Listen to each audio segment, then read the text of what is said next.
তো এই মাছগুলো হলো পদ্মা নদীর মাছ, মানে সবচেয়ে দামি মাছ, ঠিক আছে। এই মাছের কথা আর কি বলবো। তো এগুলো হলো, এই যে দেখেন বেলে মাছ দেখেন, হ্যাঁ এটা হলো ঘাওড়া মাছ। মানে আপনাদের তো আসলে মানে নদীতে না যাওয়ার কারণে ভিডিওটা দেখাইতে পারি নাই।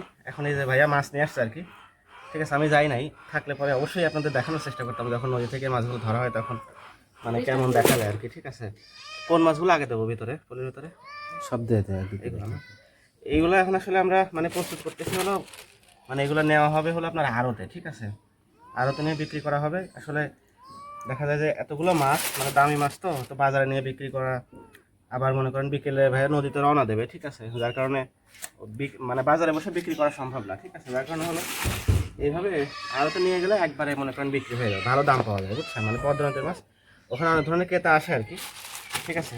এই যে এইগুলো হলো বাসা মাছ, এই যে এখন পলিথিনের ভিতরে সব বাসা মাছ, মানে দেখতে অনেক সুন্দর দেখা যাচ্ছে আর কি।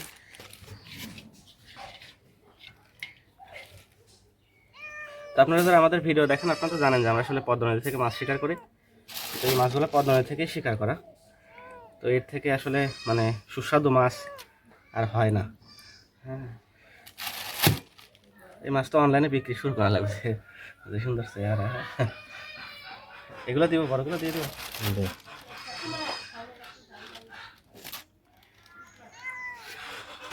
এটা কি মাছ হবে?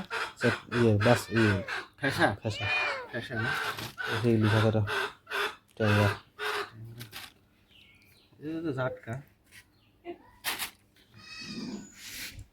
বিড়াল শট।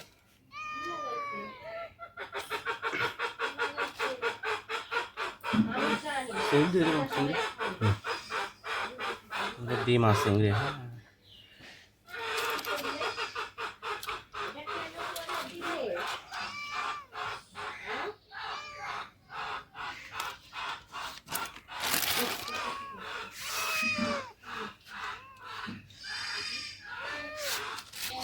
এক পলিতেই যাবে। এই দুইটা মাছ দেখেন, হ্যাঁ মানে এই বাইলেটা যদি তাজা থাকতো তাহলে যে কি সুন্দর দেখা যেত, মানে পাখনাগুলা তখন সারানো থাকতো। হ্যাঁ অনেক বড়, মানে আসলে ক্যামেরায় ছোট দেখা যায়। এটা হলো ঘাওড়া মাছ, এটা হলো বাইলা মাছ। হ্যাঁ মানে এই দুটা মাছই হলো মাছের দাম বাড়াবে। মাছ খাওয়ার জন্য রেডি হয়ে গেছে। হ্যাঁ না বল খাবে বল না খাবা এগুলো কত করে যায় গাইরে মাছ? 1100। এগুলো একবার এক দামে বিক্রি করে না, বাচ্চারা আলাদা করবে? বাসা সব একসাথে মানে ছোট বড় সব একসাথেই। কত করে যাবেন এটাতে? 1000 উপরে 1000 উপরে যাবেন না?